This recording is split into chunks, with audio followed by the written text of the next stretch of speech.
हमारी पुलिस ने न केवल आप तमिलनाडु के अंदर उस दवा निर्माता को पकड़ा है, दबोचा है, ये बात वो बताती है, जिसके कारण से हमारी सरकार इन कामों के कारण जानी जाती है। दोषी कोई भी हो, हमारी सरकार उसको छोड़ेगी नहीं, जहाँ से मिलेगा वहाँ से पकड़ के लाएंगे, उसके खिलाफ कठोर कार्रवाई करेंगे। कोई भी अव्यवस्था या कोई व्यवस्था में कहीं कमी पाई जाएगी, हमारी सरकार इसी प्रकार से कठोर कार्रवाई करेगी।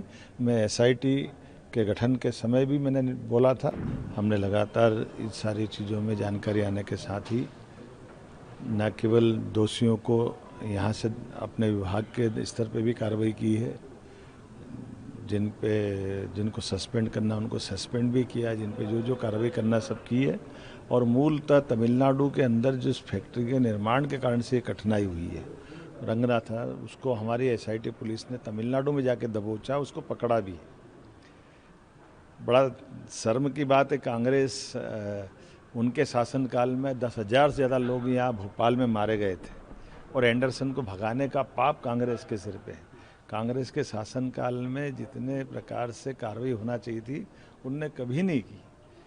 जब दिल्ली में सरकार चल रही थी तब भी, जब भोपाल में सरकार चली कांग्रेस की तब भी। जीतू पटवारी को शर्म आना चाहिए, सिवाय मुंह पे आए जो बोल देना, हल्का बोल देना, ये उनको भी शोभा नहीं देता है। लगातार जिस प्रकार से हमारी सरकार तत्परता से काम कर रही है, और काम करने के लिए जवाबदारी होना चाहिए, बोलने की भी भाषा और जवाबदारी होना चाहिए। जिस ढंग से हमने अपनी सरकार के निर्णयों को लागू किया है, ये सबके सामने गवाह है कि सरकार न केवल दम से चलती बल्कि जवाबदारी से भी चलती, और जवाबदारी के साथ विपक्ष की पार्टी है। हमारी सरकार भी 50 साल से ज़्यादा टाइम तक विपक्ष में रही है, लेकिन भाषा की मर्यादा, कार्यक्रम की मर्यादा, कार्यक्रम रोज डिक्लेयर कर देते, एक कार्यक्रम उनके हो नहीं पाते। काहे के अध्यक्ष बने, उनकी पार्टी वाले उनका कहना नहीं मान रहे। कहाँ गए थे वो, कहाँ क्या आरोप लगाया था, माता बहनों ने दारू पी थी, कहाँ गया माता बहनें दारू पीने वाला। हमने कहा कि लाडली बहनों को दारू पिलाने की बात करोगे, गौ हत्याएं हो रही है, गौ का मांस और पता नहीं क्या क्या बोला था, आंदोलन करेंगे। कहाँ गए पूरी प्रदेश भर में ये सारे काम उसी प्रकार से खाली मुंह से बोलना।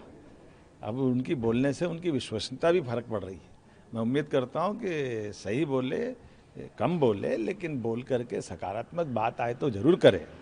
लेकिन इस तरह की भाषा से, इस तरह की बोलने से कांग्रेस का वजन और कम हो रहा। कांग्रेस के ही लोग उनका मजाक बना रहे हैं।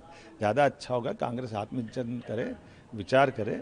लेकिन हाँ, हम सरकार चला रहे हैं, सरकार के चलने में आने वाली सभी प्रकार की कठिनाइयों में जनता के साथ जो गलती करेगा उसके खिलाफ कार्रवाई करने में हमारी सरकार सक्षम है।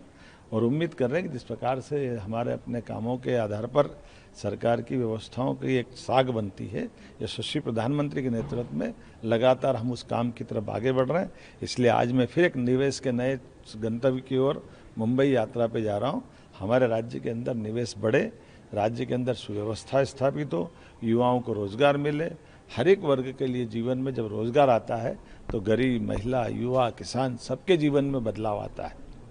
हम अपने राज्य के अंदर वित्तीय व्यवस्था को कांग्रेस देखे ना 2002-03 तक, क्यों लंबा समय कांग्रेस का गया और हमारी अर्थव्यवस्था चौपट हो गई। आज हमारी अर्थव्यवस्था भी उस रूप में है जिस कारण से मध्य प्रदेश के अंदर लगातार हम अपने विकास के सभी कामों को कर पा रहे हैं।